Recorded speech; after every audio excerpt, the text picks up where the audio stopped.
काय लागतं माणसाला? 2 वेळेचं अन्न असलं की बाद झालं. काय एखादा श्रीमंत 1000 कोटीचा मालक असला तो काय सोन्याचं खातो काय? तुम्ही आम्ही जे खातो तोच माणूस खातो. वेगळं काय? शेवटी अन्न हे सगळ्याचं सारखं अन्न आहे संपूर्ण. पण एक दानत लागते आणि मला असं वाटतं ओमकार ग्रुपमध्ये ती दानत आहे म्हणून 3350 दिला. सगळ्या सभासदांच्या वतीनं एकदा जोरात टाळ्या वाजून त्यांच्या या ठिकाणी आहे. आपली संस्कृती आहे, जो आपल्याकरता करतो त्याची जाण ठेवणं आणि त्याची आठवण ठेवून पुढे जाण्याची या ठिकाणी आवश्यकता आहे. आता त्यांची आमची काय काय चर्चा झाली, कोणाकोणाला भेटलो, हळूहळू वेळोवेळी आम्ही सांगू ते. पण काही लोकांनी असा एक प्रयोग केला की म्हणजे आम्ही कारखाना चालवतो, आम्हाला चालवायला द्या. आता आम्हाला माहिती होतं त्याच्या मागे राजकारण सुद्धा काय आहे ते. पण आज आम्ही सुद्धा 40 वर्ष सार्वजनिकामध्ये काम करतोय. रक्ताचं पाणी करून आयुष्य घालवलं आम्ही. दुसरं काय बघितलं ना आयुष्यामध्ये सांगा म्हणून. बागेश्वरी म्हणाली ती गोष्ट खरी. एक दिवस असा नाही, मुलांना विचार आमच्या संपूर्ण. फक्त आम्ही कधी या गोष्टी बोललो नाही, कारण तुम्हाला सांगून परत तुम्ही भयभीत झाला असता. तुम्हाला जर आम्ही आमच्या अडचणी सांगितल्या असत्या तर तुम्ही म्हणला असता नेतृत्व करणारा माणूस एवढ्या अडचणीत आलाय म्हणल्यानंतर आपलं काय व्हायचं. आम्ही ते गप सहन करत करत या सगळ्या गोष्टी आम्ही सहन केल्या. आता सहन करण्याचा काळ संपलेला आहे. दुसऱ्याला आता आपलं सहन करावं लागेल ही अवस्था आता मित्रांनो. आम्हाला काय कोणाला विरोध करायचा नाही. परवा इथं काय काय लोक आली इथं आमच्यावर नाही ती भाषणं करून गेली. ठीक आहे, व्यासपीठ नाही बोलायचं, पण काय गोष्टीचा खुलासा सुद्धा करणं आज या ठिकाणी आवश्यकता आहे. त्यांचा आमचा अग्रीमेंट होताना 28 रुपयाचा विषय ठरला होता आपला, बरोबर आहे का नाही? मी त्यांना फोन केला, पुण्यामध्ये भेटलो. मी म्हणलं बोत्रे पाटील एक अडचण आहे. ती म्हणले काय भाऊ? म्हणलं दिवाळीला 100 रुपये द्यावे लागतील आपल्याला. ती म्हणली होती आपल्याला बसणार नाही कधी.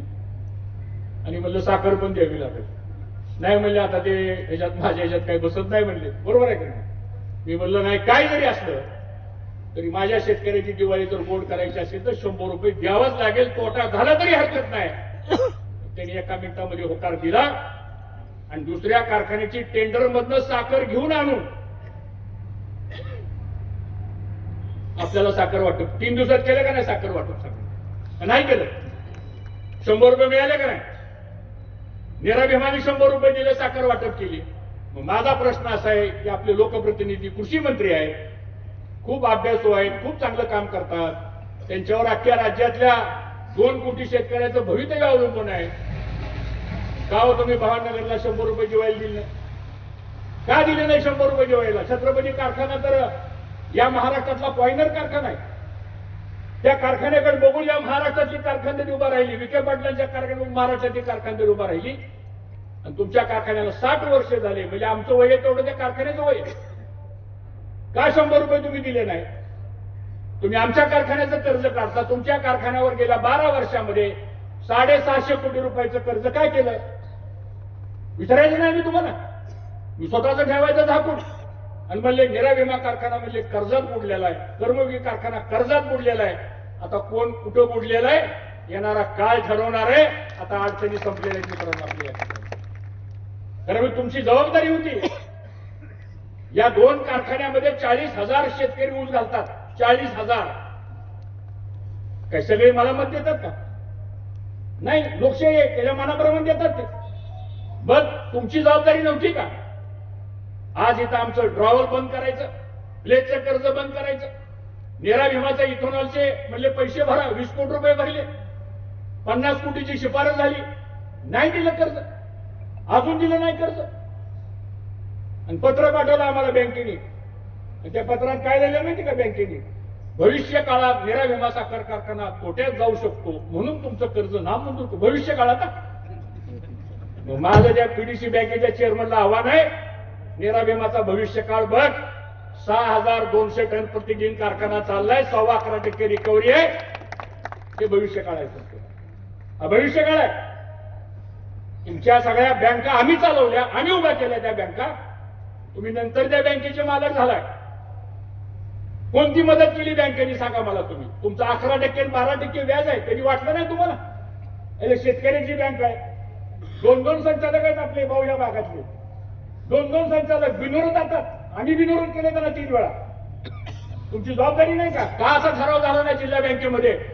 जर एनसीडीसी जर 8% प्लेजला कर्ज देत असेल, स्टेट बँक ऑफ इंडिया जर 8% कर्ज देत असेल पीक कर्जाला, तर का जिल्हा मध्यवर्ती बँक 11%, 11.5% या ठिकाणी व्याज लावती? का तुम्हाला विचारणार नाही कुणी? हो, आता आम्ही जाब विचारू तुम्हाला. बँक आमची आहे, तुमची बँक नाही. या शेतकऱ्यांनी कष्ट करून ती बँक उभा केलेली आहे. काय बँकेची मदत आहे आपल्याला सांगतो. हा सगळं अडवायचं. आता महाग लागलेत, प्रस्ताव दे, आम्ही उत्तर करतो. निरोगे लागले सांगतो. आता तुझं आता राम राम बोललो, वेळ संपली आता म्हणजे. या तालुक्यामधल्या सहकारी उठलं की एक ठरलेलं भाषण सांगतो. हा काय झालं? करबोळी कारखाना बंद पडला, दूध संघ बंद पडला, अर्बन बँक बंद पडली, वाहतूक संस्था बंद पडली, निरा विमा बंद पडला. आता माझा प्रतिप्रश्न असा आहे, 2017ला तुम्ही मतपत्रिका खाऊन निवडून आला. आपण आता राजीव गांधी म्हणतात मत चोरी. ही मत चोरी नाही, मतपत्रिकाच खात होती ही. खरंय का नाही सांगा बघ. ती मतपत्रिका खाऊन जिल्हा मार्केट कमिटी 2-3 मतावर आली. खरं आपली निवडून आली ती मार्केट कमिटी सगळी. तुम्ही होता की काउंटिंगला सगळी आप सांगतो. सत्ता नव्हती आपल्याकडं, अडचणी होत्या आपल्याकडं. यारला अजून जरी कधी यार भेटला तर त्याला मी विचारतो, का रे बाबा म्हणलं, तुझी सुवर्ण अक्षरानं कारकीर्द लिहावं लागेल म्हणलं. मतच खाल्ली की. आणि ती मार्केट कमिटी ज्यावेळेस आपल्या ताब्यात होती, भाऊंनी काढलेली संस्था आहे. भाऊ त्या मार्केट कमिटीचे संस्थापक होते. मी राज्याचा पणन मंत्री असताना बोत्रे पाटील साहेब आम्ही 60 कोटी रुपयाचं सबसिडी त्या मार्केट कमिटीला आपण दिली. खास बाब केली. फिश मार्केट हिंदुस्थानमध्ये कुठं नाही, फक्त एकाच मार्केट कमिटीची म्हणजे इंदापूरच्या मार्केट कमिटी. नियमन केलं, कायदा बदलला आम्ही सांगतो. आणि आज रत्नागिरीपासून आणि सिंधुदुर्ग पासूनचे व्यापारी आमच्या मार्केटमध्ये येतात. आणि या सगळ्या उजनीच्या मार्केटचा 10, 15, 20 लाखाचा रोजचा सेल होतो. ते कुणी उभा केलं? ते आपण उभा केलं. 25 एकर जागा घेतली मार्केट कमिटीला. त्या हायवेला मोठे भाव असताना 3 वेळा व्यवहार आमचा रद्द झाला. मी का सांगतो या गोष्टी?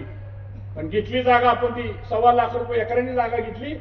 आज त्या एका एकराची किंमत 2 कोटी रुपये झाली. कुणी केलं हे सगळं? आणि आज ती मार्केट कमिटी बघा, तुमच्या ताब्यात आहे मार्केट कमिटी. काय अवस्था आहे? डाळिंबाचं मार्केट बंद झालं, घोडे आणायचे, कुत्रे आणायचे, नाचवायचे, झालं मार्केट कमिटीचं काम करून. शेतकऱ्याकरता संस्था काढली. काय केलं काय तुम्ही? नगरपालिकेचा प्रचार करताना सगळे गाळेधारक माझ्याकडे आले. अहो म्हणले 10-10 लाख रुपये डिपॉझिट केले त्या गाळ्याचं, नाही पैसे भरले तर लगेच शिवीगाळ, हाणामारी. ही शेतकऱ्याची मार्केट कमिटी. परत म्हणले हर्षवर्धन पाटलांनी खरेदी संघ बंद पाडला. बंद नाही पाडला. आज त्या खरेदी संघाची 5-10 कोटीची प्रॉपर्टी आपण निर्माण केली. ती बी अशी दप्तरातली खरेदी संघाची निवडणूक लढवून तुम्ही ताब्यात घेतली. एक माणूस आहे तिथे नोकरीला आता त्या खरेदी संघामध्ये. सभापती बऱ्या तुम्ही बी गेलता तिथे मिटिंगला. बघितलं असं काय त्या खरेदी संघामध्ये काय का दिलं? काय डब्बर चहा तरी मिळतो का प्यायला? बंद आहे का नाही संस्था? ही तुम्ही संस्था चालवताय. छत्रपती कारखाना ही संस्था तुम्ही चालवताय. पुन्हा आरोप करता हो आम्ही अडचणीत होतो, आम्ही काय भ्रष्टाचार केला नाही, आम्ही चुकीचं वागलो नाही. आम्ही या तालुक्यातल्या शेतकऱ्यांच्या करता आज 40 वर्ष मी माझ्या आयुष्यातली घालवली. भाऊंनी 60 वर्ष आपल्या आयुष्यातली घालवली. पण आज इंदापूर तालुका स्वाभिमानानं उभं करण्याचं काम केलेलं आहे. आणि त्याच्यावर कळत चढवण्याचं काम आज बोत्रे पाटील आपण केलं. आपलं खरंच मनापासून या ठिकाणी. आता हे सगळे दिवस बदलायला लागले. मला सुद्धा बरीच लोक म्हणतात काय राव एवढा दर असतो काय म्हणले. आणि निलेश मी कधी अशी बैठक घेत नव्हतो. तसली बैठक अंधारात माझी नसती कधी फक्त. आज मला आज कळलं भीमाशंकरचा 3100 रुपये दर जाहीर झाला. मी बघितल्यात माहिती घेतली. आज 3350 रुपये आज तुम्हाला मित्रांनो दर दिलेला आहे. आता तुमची पण जबाबदारी अधिक आहे. हा पहिला प्रयोग आहे कोलॅबोरेशन मधला, की सहकारी साखर कारखाना एका बाजूला आणि ओमकार ग्रुप दुसऱ्या बाजूला. त्यांनी सुद्धा 20-21 कारखाने घेतले. काही त्यांनी खरेदी केले, काही त्यांनी लीज वरती घेतले, काही त्यांनी बँकेच्या ऑप्शन मध्ये घेतले. तो व्यवहार वेगळा. पण हा एकमेव असा व्यवहार आहे कर्मयोगीचा आणि ओमकार ग्रुपचा की कोऑपरेटिव्ह मध्ये स्ट्रक्चर आपलं असंच राहणार आणि ह्यांची इन्व्हेस्टमेंट ह्याच्यामध्ये आणून उत्तम पद्धतीने हा कारखाना हा चालेल याची सुरुवात 14 ऑगस्टला त्यांनी ताबा घेतला. अजून 14 डिसेंबर यायचे म्हणजे 3 महिन्यातला फरक जर आपण बघितला तर एवढ्या जलद गतीनं या सगळ्या गोष्टी या संदर्भामध्ये झालेल्या आहेत आणि मला विश्वास आहे की आज इथलं सगळं वातावरण बघितल्यानंतर आज आमच्या शेतकऱ्याच्या जीवनामध्ये एक वेगळा आनंद झालेला आहे आणि मला असं वाटतं पहिल्यांदा असा दर दिल्यामुळे सत्काराचा योग इथं आला फक्त तुम्हाला, नाहीतर आमचा योग असा असायचा वामनराव काय भाऊ पुढचं बिल कधी मिळेल एक जर हळू मायाचा मिळेल का नाही मिळेल ठीक आहे.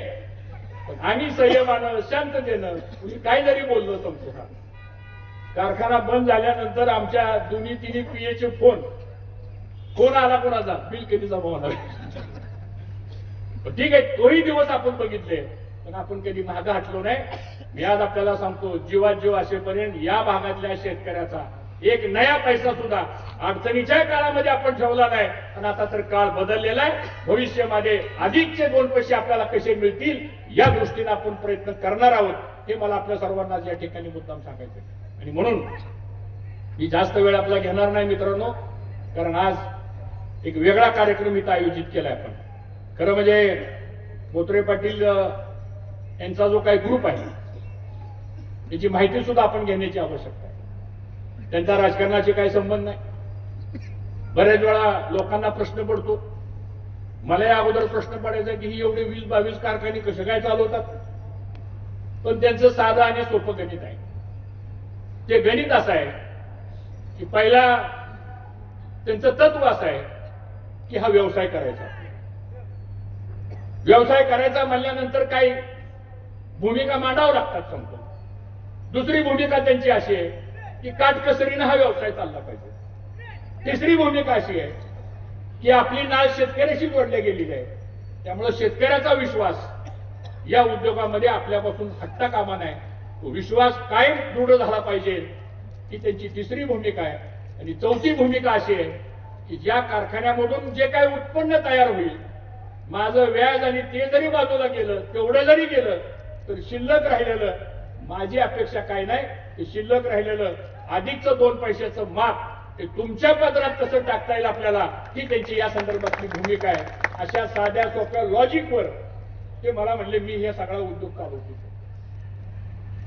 खरंच म्हणजे तुम्हाला मानावं लागेल सांगतो हा, म्हणजे हा माणूस कधी जास्त काही बोलत नाही पण एवढ्या सगळ्या कारखान्यामध्ये लक्ष ठेवणं म्हणजे त्यांनी जर ठरवलं 21 कारखान्यावर जाऊन यायचं मला तर सीझन बंद झाला तरी त्यांचा राऊंड पुरा व्हायचा नाही. पण जिद्द आहे, चिकाटी आहे.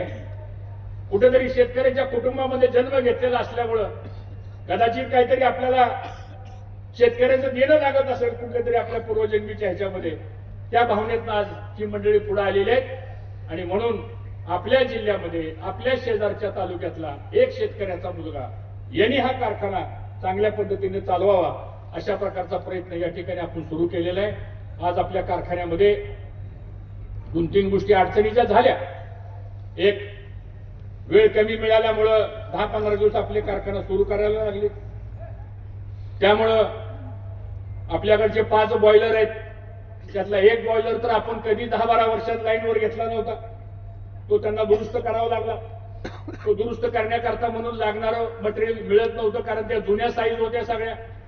कधीतरी 1932 आणि 1942चा फ्रस्टरचा बॉयलर त्याचे पार्ट्स मिळत नव्हते.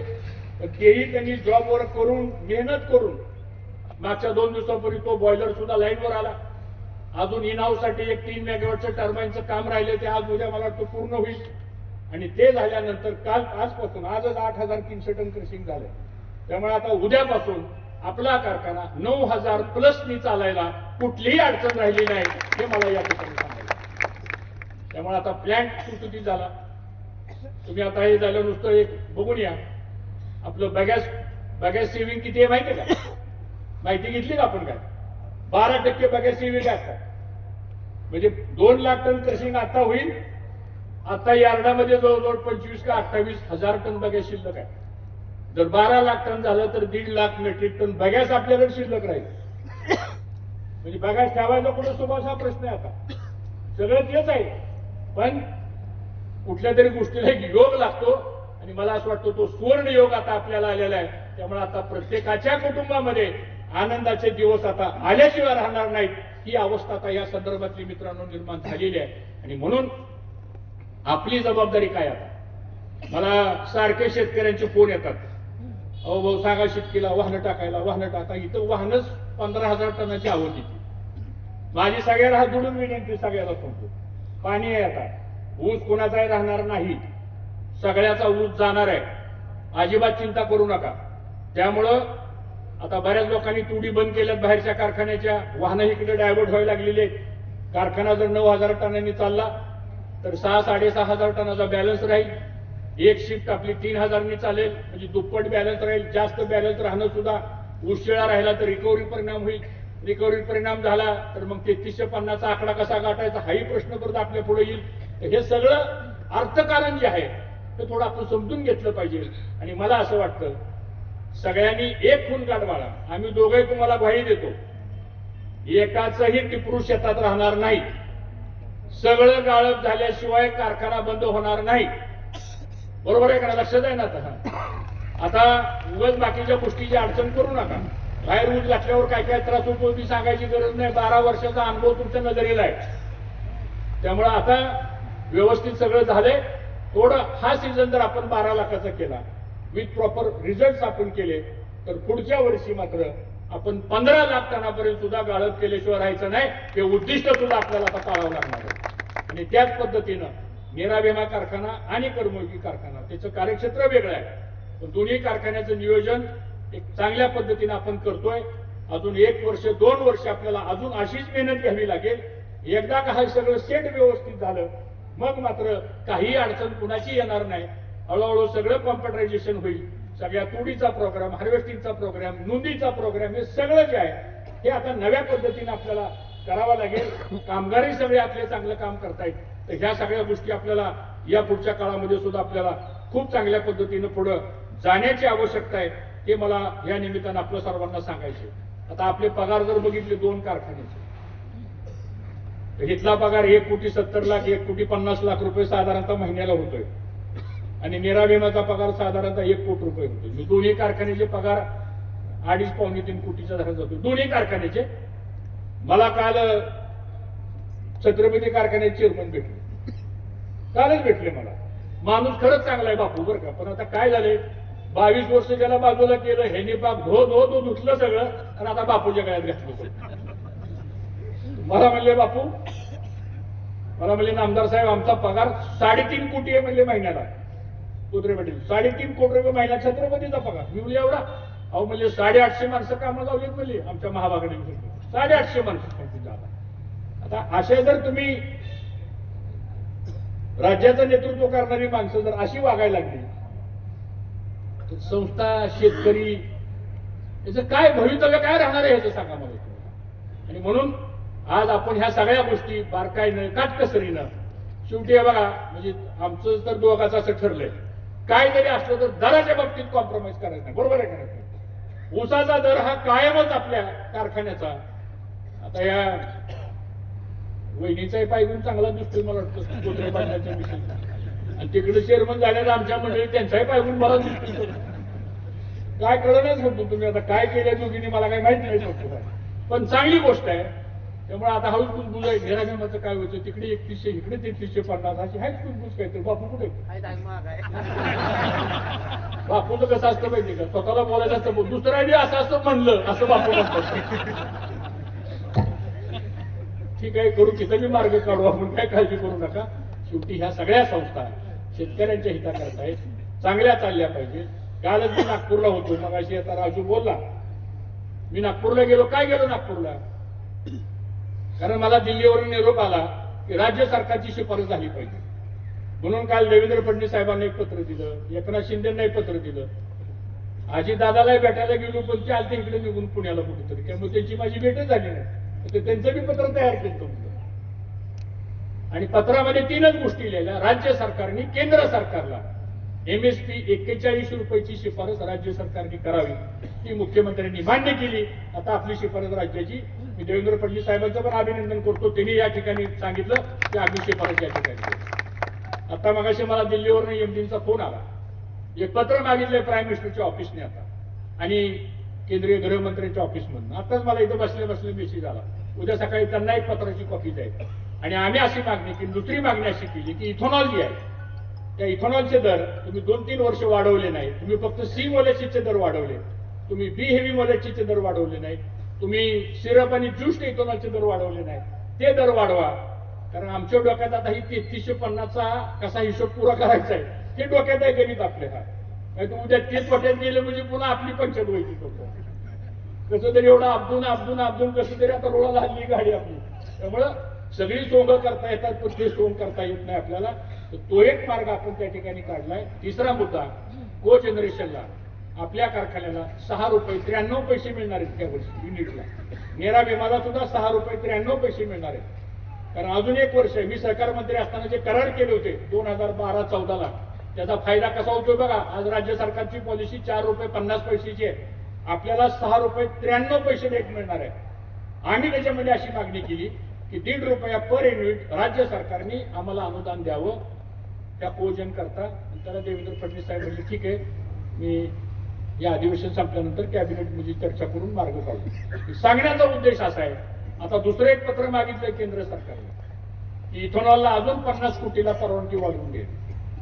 ते पत्र आता इस्मा असेल, आयजॅक असेल, नॅशनल फेडरेशन असेल, हे का सांगतो मी, शेवटी ह्या पॉलिसी दिल्लीमध्ये ठरतात आणि तिथं जर आपण योग्य मागणी नाही केली तर मग उद्या आपला हा धंदा सुद्धा, उद्योग सुद्धा अडचणीमध्ये येऊ शकतो. आणि म्हणून 50 कोटी लिटर इथेनॉलला अधिकची मागणी आपण करतोय.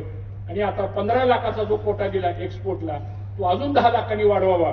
असे जे प्रॅक्टिकल मुद्दे आहेत आणि त्याच्यामध्ये केंद्र सरकारला कुठलाही आर्थिक भार नाही ह्याच्यामध्ये, फक्त ऍडमिनिस्ट्रेटिव्ह निर्णय करायचा. उद्या जर 31चा MSP 41 केले तर केंद्र सरकारला 1 रुपया द्यावा लागणार नाही. मार्केट आमचं आपोआप त्या ठिकाणी एस्टॅब्लिश होईल. किंबहुना हाय ते मार्केट 37 रुपयाची तरी आमचं स्टेबल राहील. हे का सांगतो मी, शेवटी हा उद्योग 99.9% हा केंद्र सरकारच्या नियंत्रणामधला हा उद्योग आहे. आणि म्हणून अशा पद्धतीने आपल्याला त्या सगळ्या गोष्टी मित्रांनो आपल्याला पुढे जायचंय.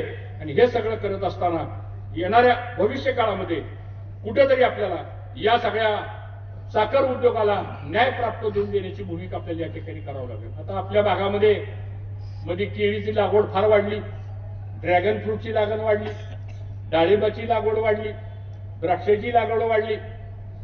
आता या वर्षी मला आपल्याला आव्हान करायचंय, ज्याला जे करायचे फळबागा ते करा, त्याबद्दल आमचं काही दुमत नाही. पण जेवढं क्षेत्र आपल्याकडे शिल्लक असेल ना, आता ऊस लागवडीच्या भागाला लागा सोडतो. जेवढं क्षेत्र मोकळं असेल तिथं ऊस लावा, फक्त वरचा भाग मोकळा सोडा आपला. बाकी जिथं असेल तिथं कांदा दाबा, काय हरकत नाही.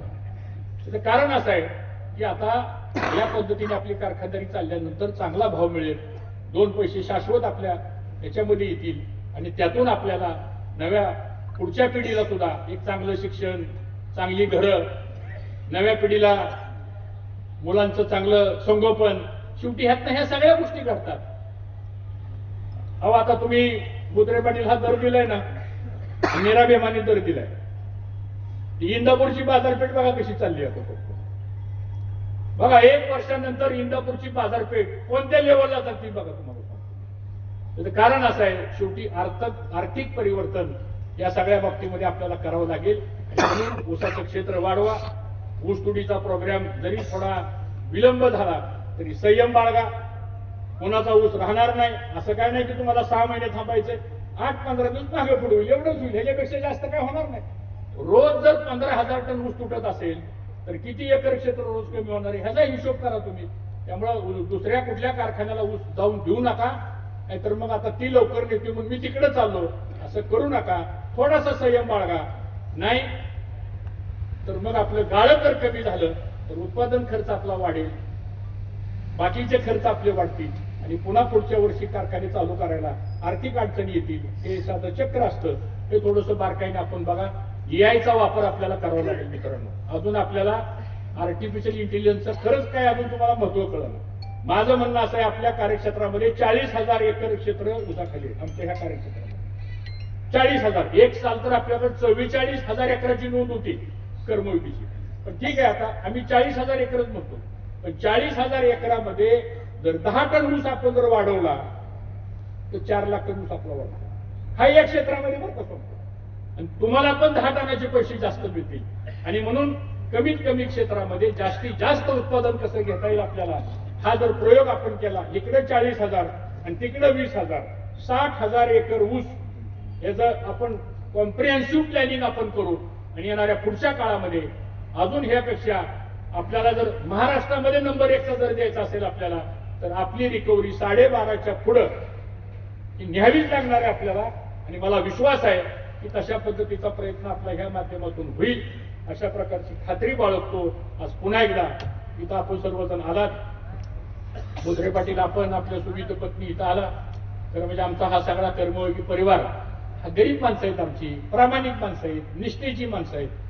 कधी आमच्याकडे सत्ता असो नसो, सत्ता आली म्हणून कधी ह्यांनी उत्माद केला नाही, सत्ता नाही म्हणून कधी कुणी हार मानून घरात बसलं नाही.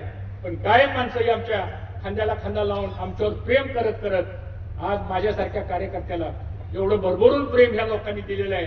आणि म्हणून आमची एकच अपेक्षा अशी आहे की कदाचित आमची राजकीय पिछाड जरी काही प्रमाणात झाली असली, आम्हाला राजकीय जरी काही अडचणी निर्माण झाल्या असल्या, तरी सुद्धा आम्ही कष्ट सोडले नाही, आम्ही जिद्द सोडली नाही, आम्ही प्रामाणिकपणा सोडला नाही. आणि आज आम्ही आमच्या आयुष्यामध्ये जर काय मिळवलं असेल तर आम्ही लोकांचा विश्वास मिळवलेला आहे. आणि मला असं वाटतं याच विश्वासावर येणाऱ्या भविष्य काळामध्ये परिवर्तन झाल्याशिवाय राहणार नाही, याची खात्री आपण सर्वांनी आज या ठिकाणी बाळगावी, एवढंच आव्हान या ठिकाणी करतो.